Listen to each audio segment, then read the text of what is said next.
End gold buyers, మీ కష్టాల్లో నమ్మకమైన మీ ఆత్మీయ నేస్తం. అది మెయిన్. అండ్ ఇందాక మనం మాట్లాడుకున్నాం, మీకు ఆ కాలు ప్రాబ్లం అయినప్పుడు ఒక 6 months బెడ్ రెస్ట్ అని. అలాంటి సమయంలో మీరు కృష్ణానగర్లో బెడ్ మీద ఉన్నప్పుడు ఇప్పటి ఒక స్టార్ హీరో మీ దగ్గరికి వచ్చి ఒక బ్లాంక్ చెక్ ఇచ్చి సీను ఎంత కావాలో చెప్పు అని చెప్పి అడిగి ఆ రోజుల్లో మీకు ధైర్యం ఇచ్చిన ఆ స్టార్ హీరో ఎవరు? సరే, ఒక సిచ్యువేషన్ చెప్తా. ఆ రోజు ఎన్టీఆర్ గారు షూట్ జరుగుతుంది. ప్రతాప్ గారు డైరెక్టర్. నిన్ను చూడాలని ఒక first movie Usha Kiran movies. So ఆ షూటు యాక్చువల్గా ఎన్టీఆర్ గారు చాలా జ్యువెల్గా ఉండేవాళ్ళు. జ్యువెల్గా ఉంటారు, ఇప్పటికీ అట్లాగే ఉంటారు. అయితే నేనేంటంటే ప్రతాప్ గారిని అడిగి మధ్యాహ్నం వరకు ఒక హాఫ్ డే అడ్జస్ట్మెంట్ అడిగి నువ్వు నేనుకి ఓకే అప్పుడేనా సైమల్టేనియస్గా చేస్తున్నా ఒకటే రోజు 2 షూట్లు. అదేమో డాక్టర్ గారి హౌస్ ఏదో పెద్దమ్మ గుడి బ్యాక్ సైడ్ డాక్టర్ గారి హౌస్ అని ఉండేది, అక్కడ షూటింగ్ చేసాం చాలా. అక్కడ షూటు. సో అక్కడి నుంచి నేను ఎన్టీఆర్ గారు నాతో సరదాగా రా వెళ్ళకపోతే ఏమది బట్ ఉండు అంటే చాలా జోలుగా ఉండేవాళ్ళు. నేను వెళ్తా గురువుగారి సినిమా ఏంటనుకున్నావు అబ్బా అనేవాడు. సరదాగా ఉండే అలా అని వెళ్ళినోండి కదా నేను. ఆయన షాక్ అయ్యాడు జరిగిందంటే. అదేంటి వాడు పొద్దునంత సరదాగా మాట్లాడి అలా ఎలా జరిగిందని. జరిగింది, నేను అయిపోయింది. ఇంటికి వచ్చారండి చేస్తే అప్పుడు అంబాసిడర్ కారు ఉండేది. వచ్చారు, కొబ్బరి బొండాలు చెక్ తీసుకొని వచ్చారు ఎన్టీఆర్ గారు. ఆ రావటం కూడా అంటే ఆ మనిషి అలాగే అంటే ఆ జోయల్గా ఉండేవాళ్ళు. అయిందా అనేవాడు. అంటే నాతో అలా ఉండేవాళ్ళండి. అయిపోయింది ఎందుకు ఇప్పుడు దాని గురించి అనేవాడిని నేను. అయింది బాగైంది, ఇదిగో చెక్ ఎంత కావాలరా అన్నాడు. నాకేమొద్దు, నాకెందుకు అసలు నాకు ఏమొద్దు, నేమొద్దు లేదు అసలు సమస్య లేదు నేను తీసుకోను అని అడిగి అది సిచ్యువేషన్ అదే అండి. నేను అసలు ఎక్స్పెక్ట్ చేయలేదు. ఎన్టీఆర్ గారు ఏంటి పెద్ద ఫ్యామిలీ కదా, అతను వచ్చి నా కోసం, నేను ఎక్కడ కృష్ణానగర్లో ఉండేవాడిని, అక్కడికి వచ్చి రావటం ఏంటి అని హ్యాపీ ఫీల్ అయ్యాను, షాక్ కూడా అయ్యాను. మీ లైఫ్ని మార్చిన వ్యక్తుల్లో తేజ గారితో పాటు ఖచ్చితంగా శ్రీను వైట్ల గారిది ప్రథమ స్థానం ఉంటుంది. అవునండి. సో శ్రీను వైట్ల గారి పరిచయం మీకు ఎలా అయింది? ఆడిషన్లో కలిసారా? ఆ ఆనందం సినిమా ఛాన్స్ ఎలా వచ్చింది? ఒక్కసారి ఆ ఎక్స్పీరియన్స్ గురించి చెప్పండి. అయితే నాకు ఎప్పుడైతే నువ్వు నేను సినిమాకి కాలు ఇరిగిందో 6 months బెడ్ తర్వాత నేను చాలా ఇబ్బందులు ఉన్న అబ్బాయి ఏంటి ఇప్పుడే మన ఇన్ని రోజులు స్ట్రగుల్ చేసి ఒక సినిమా వచ్చి దాంతో సినిమాలు వస్తాయని వస్తున్న టైంలో కాలు ఇరిగింది ఏంటి, ఎలాగ నా కెరియర్ అని ఒక ఆలోచన ఉంటే మళ్ళీ నాకు ఉషా కిరణ్ మూవీస్ నుంచే ఫోన్ వచ్చిందండి. సో మీ లైఫ్ ఆ తొలినాళ్ళు అక్కడక్కడే తిరుగుతుంది మొత్తం. కంటిన్యూ ఉషా కిరణ్ మూవీస్ 6-7 సినిమాలు చేశాను సార్. కంటిన్యూ అవే ఉషా కిరణ్ మూవీస్, సినిమాలన్నీ అవే. ఉషా కిరణ్ మూవీస్ నుంచి ఫోన్ వచ్చింది, ఒకసారి వస్తావా, ఒక సినిమా ఉంది, నువ్వు నడుస్తున్నావా అంటే నడుస్తుంది సార్. అప్పటికి నడుస్తున్నా, కాలు బాగా అయిపోయింది సార్, ప్రాబ్లం ఏం లేదంటే రమ్మంటే వెళ్ళాను సార్. అప్పుడు ఇప్పుడు మన రాఘవేంద్ర గారిది థియేటర్ ఉంది కదండి, పీవీ, దాని వెనకాల ఉండేదండి ఉషా కిరణ్ అది గెస్ట్ హౌస్ ఒకటి. అక్కడికి వెళ్ళాము. అక్కడికి వెళ్తే అక్కడ శ్రీను వైట్ల గారు ఫస్ట్ టైము. అప్పుడు నేను రామచందర్ అని పాపం ఇప్పుడు పెరాలసిస్ వచ్చింది, బాగాలేదు. నేను రామచందర్ గారు, తర్వాత ఇంకెవరు బబ్లు, శివారెడ్డి, అందరూ అక్కడ ఆ రోజు వచ్చాము. తర్వాత శ్రీను వైట్ల గారు, అప్పుడు నాకు తెలియదు ఆయన అంతకుముందు నీకోసం అనే సినిమా ఉషా కిరణ్ వాళ్ళతో రిలీజ్ అయింది, చేశారని తెలుసు, దానికి అవార్డులు వచ్చాయి, ఆ విషయం తెలుసు, కానీ పరిచయం లేదు. సో ఆ రోజు పరిచయం అయ్యారు, మా క్యారెక్టర్లు చెప్పారు, ఇలా హీరో ఫ్రెండ్స్ అవి ఇవి. ఆ రోజు ఇక మీ డైలాగ్స్ ఇలా ఉంటాయని చెప్పి ఆ స్క్రిప్ట్ కూడా చూపించారు. ఓకే అయిపోయింది.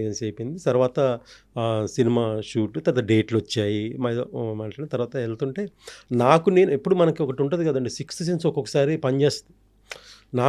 నేను మధ్యలో కాలు ఇరిగి నా కాలు ఫ్రాక్చర్ అవడం వల్ల కొన్ని సినిమాలు మిస్ అయ్యాను. ఈ సినిమా నాకేదో జరగబోతుందని 6th సెన్స్. అప్పుడు ట్రైన్లో వైజాగ్ వెళ్తున్నాం, ఫస్ట్ వైజాగ్లో షూట్ అండి. ఫస్ట్ వెళ్తుంటే అలా ట్రైన్ ఎక్కిన వర్షం స్టార్ట్ అయిందండి.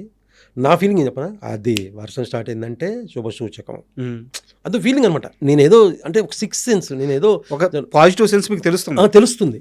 అయిపోయింది సార్. లొకేషన్కి వెళ్ళాక ఫస్ట్ యాక్చువల్గా పర్సు మర్చిపోయాను, శివారెడ్డి క్యారెక్టర్. తర్వాత ఫస్ట్ రోజు సీన్ ఒకటి ఉంది సార్, రికార్డ్స్ దొంగతనం చేస్తాను హీరోయిన్కి. అది నువ్వు చేస్తావారా అన్నారు నన్ను. నేను చేస్తాను సార్ అన్న. చేశాను. అక్కడ శ్రీను వైట్ల గారికి నచ్చింది, వీడు బాగా చేశాడు, ఆ రికార్డ్స్ దొంగతనం చేసి నేను తీసుకెళ్ళి డబ్బులు కూడా తీసుకుంటాను బైక్ పెట్రోల్ కోసం. అది నచ్చింది. అలాగా ఇంకా ఆ సినిమా అలాగే చేసాం సార్. అంతే. ఇంకా అదే ఇంకా అది ఏంటంటే మీకు తెలియదు, ఆనందంలో రాంబాబు అనే క్యారెక్టర్ ఇప్పటికీ నన్ను చాలా మంది రాంబాబు అంటారండి. నాకు నైట్లు చాలా మంది ఫోన్ చేస్తారు 2ంటికి 3ంటికి, అరే ఇప్పుడే అయిపోయిందిరా సిట్టింగ్ లో ఉన్నాము, ఒకరిని రాంబాబు క్యారెక్టర్ ఇచ్చామరా అని అంటారు. అది ఎంత అంటే అసలు ఎంత జనంలోకి వెళ్ళిందంటే, ఇప్పుడు జెన్జీ వాళ్ళకి ఆ సినిమా అంటే చూసారులే తెలియదు, లేదు రీల్స్ లో ఇప్పటికే వైరల్ అవుతుంది అది. రీల్స్ లో అవును చాలా. రాంబాబు అనే క్యారెక్టర్ అండి, నేను స్టార్ అయ్యానండి. రాంబాబు అనే క్యారెక్టర్తో ఆనందం సినిమా నేను స్టార్ అయ్యా. తేజ గారు నాకు ఫస్ట్ అవకాశం ఇచ్చి నాకు పరిచయం చేసి స్క్రీన్ని నాకు పరిచయం చేస్తే శ్రీను వైట్ల గారు నన్ను స్టార్ చేశారు. గర్వంగా చెప్పుకున్న ఒక మూమెంట్ అది. అయ్యో అసలు మీకు తెలియదు, ఆనందం సినిమా ఈరోజు రిలీజ్ అయింది కదండి. రిలీజ్ అయిన తర్వాత ఒక 2-3 రోజుల తర్వాత నుంచి నాకు ఒక 13 సినిమాలు ఒకే రోజు వచ్చాయండి ఫోన్లు. 13 సినిమాలు ఒకే రోజు నాకు ఫోన్ వచ్చింది క్యారెక్టర్లు. నాకు తెలియదు అప్పుడు నేను చిన్నోని, అప్పుడు నాకు 23, 24. నాకు ఏది చూస్ చేసుకోవాలో తెలీదు, ఏం తెలీదు, చేసుకుంటూ వెళ్ళిపోయాం అలాగంతే.